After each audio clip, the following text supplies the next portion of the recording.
Good morning बच्चों। आज हम आप लोगों को हृदय के बारे में पढ़ाएंगे। ठीक है, हृदय क्या है, हृदय क्रिया विधि। हृदय हृदय जो है गुलाबी रंग का एक पेशी संरचना है जो हमारे शरीर में वक्ष गुहा के बाईं ओर स्थित होता है। यह मनुष्य के मुट्ठी के आकार का होता है। हमारे हृदय में 4 कोष्ठक पाए जाते हैं। 4 कोष्ठक पाए जाते हैं, 2 अलिंद 2 निलय। जो दाहिना अलिंद दायां निलय होता है उसमें अशुद्ध रक्त का प्रवाह होता है और बायां अलिंद बायां निलय में शुद्ध रक्त का प्रवाह होता है। मैं आपको एक डायग्राम के माध्यम से उसको समझाता हूँ कैसे हमारे शरीर में रक्त प्रवाह होता है। दायां अलिंद से बायां अलिंद की ओर हमारा एक प्रक्रम चलता रहता है। जैसे कि शरीर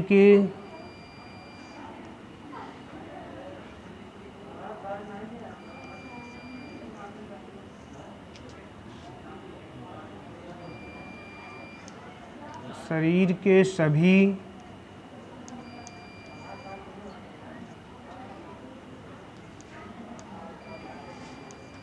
अंग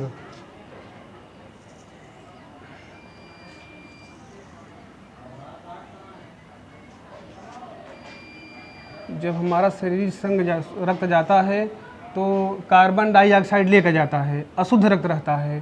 तो यहाँ हम लिखेंगे दायां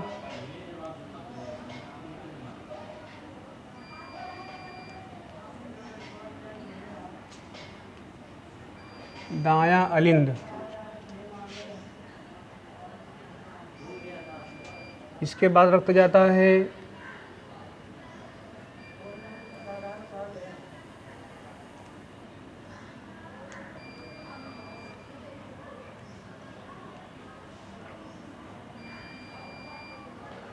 दायां अलिंद से दायां निलय में।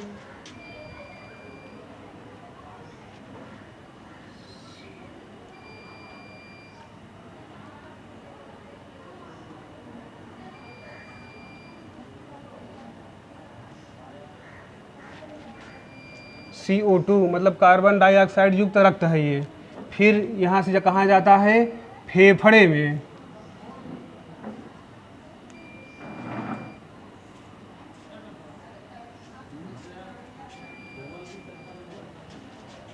फेफड़े के बाद रक्त पहुँचता है, फिर ऑक्सीजन युक्त हो जाता है, शुद्ध हो जाता है।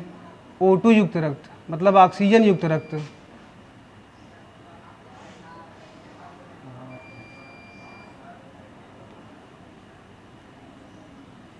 इसके बाद रक्त कहाँ पहुँचता है, देखिए हमारा शरीर सभी अंग हैं। यहाँ पहुँचा दायां अलिंद में, दायां अलिंद से दायां निलय में। फिर चूँकि अशुद्ध है ये, कार्बन डाइऑक्साइड युक्त अशुद्ध रक्त होता है। फिर फेफड़े में पहुँचता है, फेफड़े में फिर रक्त शुद्ध हो जाता है, ऑक्सीजन युक्त हो जाता है। इसके बाद पहुँचता है बाएँ अलिंद में।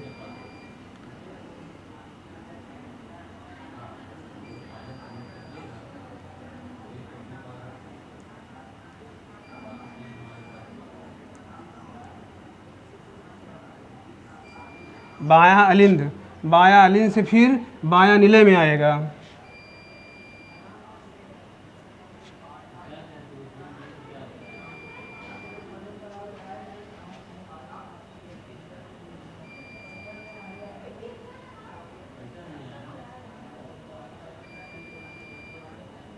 बायां निलय में आएगा।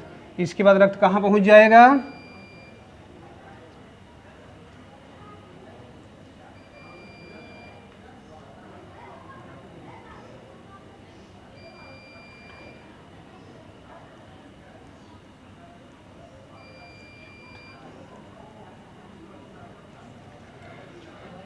बच्चों डायग्राम समझ में आ गया।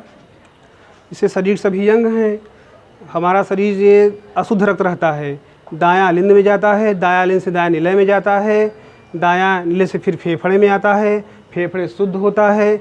इसके बाद फिर बायां अलिंद में आता है, फिर बायां निलय में आकर फिर पुनः प्रवेश में, फिर पुनः शरीर के सभी अंगों में पहुंच जाता है ये। इसके बाद है रुधिर वाहिनियाँ।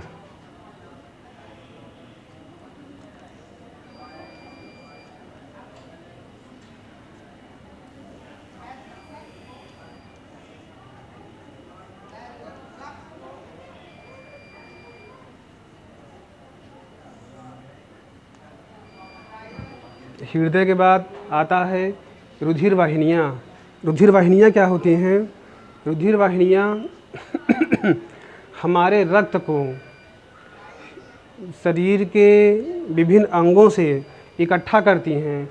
रुधिर वाहिनियाँ दो प्रकार की होती हैं, एक धमनियाँ होता है, दूसरा शिराएँ होता है। धमनियाँ क्या कार्य है?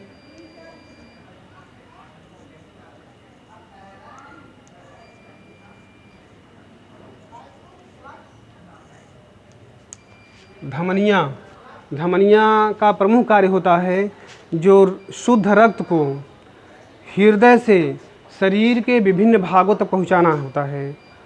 शुद्ध रक्त को हृदय से शरीर के विभिन्न भागों तक पहुंचाना होता है, ये धमनियों का कार्य होता है। दूसरा होता है शिराएँ।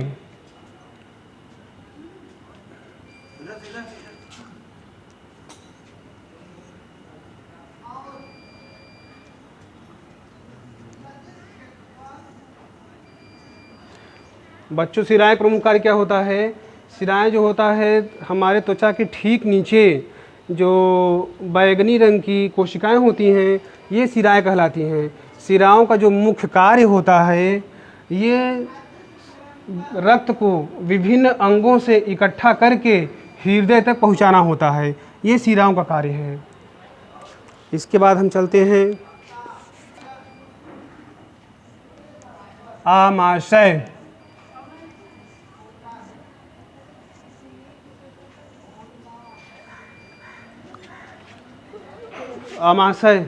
आमाशय क्या होता है? आमाशय एक प्रकार की पेशी थैली होती है।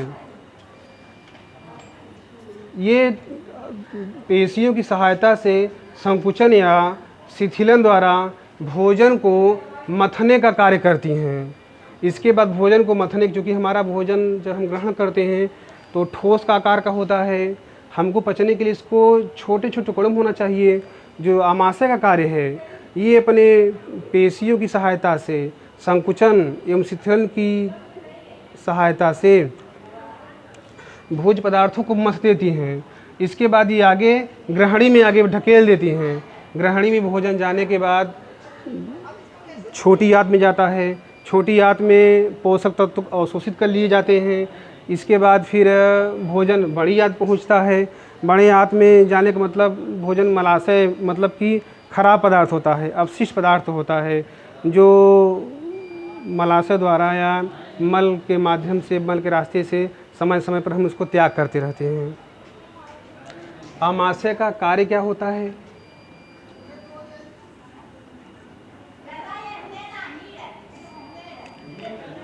आमाशय का कार्य, यह भोजन को भंडारण करता है, मतलब भोजन को इकट्ठा करता है। नंबर एक तो भोजन को इकट्ठा करता है। नंबर दो यह भोजन को मथने का कार्य करता है, भोजन को छोटे छोटे टुकड़ों में कर देता है। नंबर तीन, जो आमाशय होता है, आमाशय के दीवारों से जठर रस स्रावित होता है।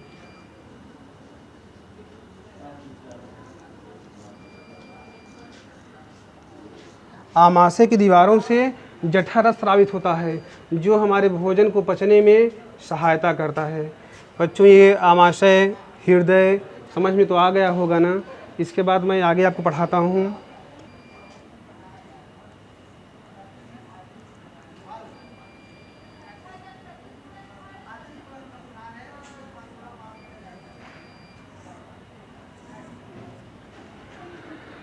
पेशी ऊतक। पेशी ऊतक होता क्या है? जैसे मैं आपको छोटे कक्षा में पढ़ाया हूँ कि एक विशेष प्रकार की कोशिका होती है जिसे हम पेशी ऊतक कहते हैं। यह तीन प्रकार की होती है। पहला होता है रेखित पेशी, जिसे हम ऐच्छिक पेशी कहते हैं। दूसरा होता है अरेखित पेशी, जिसे हम अनैच्छिक पेशी कहते हैं। तीसरा होता है हृदयक पेशी।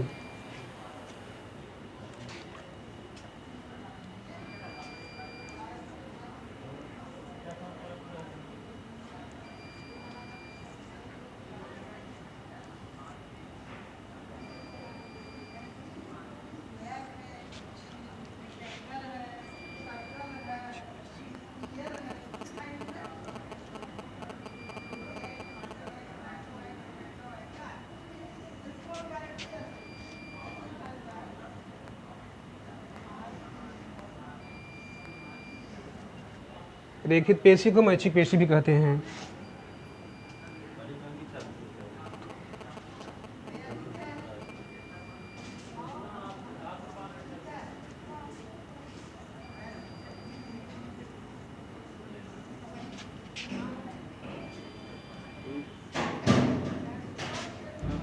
हाँ,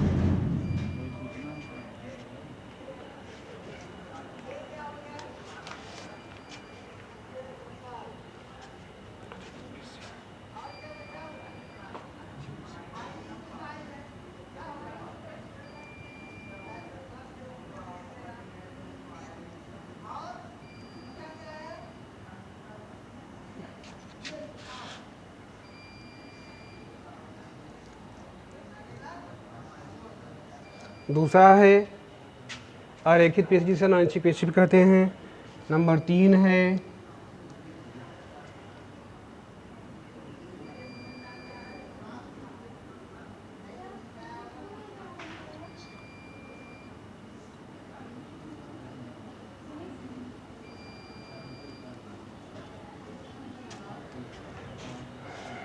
बच्चों, रेखित पेशी, ऐच्छिक पेशी, अरेखित पेशी, अनैच्छिक पेशी, हृदयक पेशी।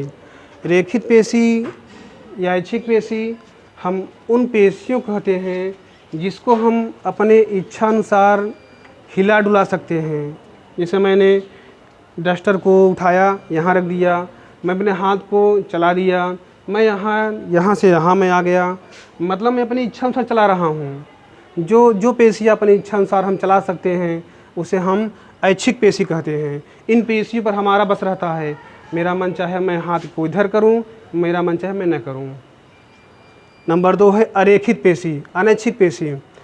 जैसे कि अनैच्छिक से ही साबित हो रहा है कि ये हमारी इच्छा अनुसार नहीं चलती हैं। इन पेशियों पर मेरा कोई नियंत्रण नहीं रहता है। जैसे कि आहार नाल से भोजन का खिसकना, रक्त नलिकाओं से रक्त का संकुचन या शिथिलन, इन पर हमारा कोई अधिकार नहीं होता है, इस पर मेरा कोई नियंत्रण नहीं रहता है। इसलिए मैं इन पेशियों को अनैच्छिक पेशी भी कहते हैं, अरेखित पेशी या अनैच्छिक पेशी कहते हैं। नंबर 3 है हृदयक पेशी। हृदयक पेशी ये ऐसी पेशी है जो निरंतर जीवन पर्यंत कार्य करती रहती है जब तक इसकी मृत्यु नहीं हो जाती है। ये पेशियाँ हमारे हृदय की दीवारों में पाई जाती हैं। जब एक बार ये पेशियाँ चल जाती हैं, जब हमारा हृदय एक बार चालू हो जाता है, ये जीवन निरंतर तक चलती रहती हैं जब तक हमारी मृत्यु नहीं हो जाती है। हम सोते रहते हैं तब भी हमारी पेशियाँ चलती रहती हैं। ये हृदयक पेशियाँ होती हैं। हृदयक पेशियों में ये खास बात ये है, इसमें दोनों के गुण पाए जाते हैं। इसमें रेखित पेशियों के भी गुण पाए जाते हैं और अरेखित पेशियों के भी गुण पाए जाते हैं। क्योंकि जो हृदय होता है हमारा शिथिलन होता है और फैलता है, सिकुड़ता है। इस कारण इन पेशियों में अरेखित पेशी गुण और रेखित पेशी गुण और अरेखित पेशी दोनों गुण पाए जाते हैं।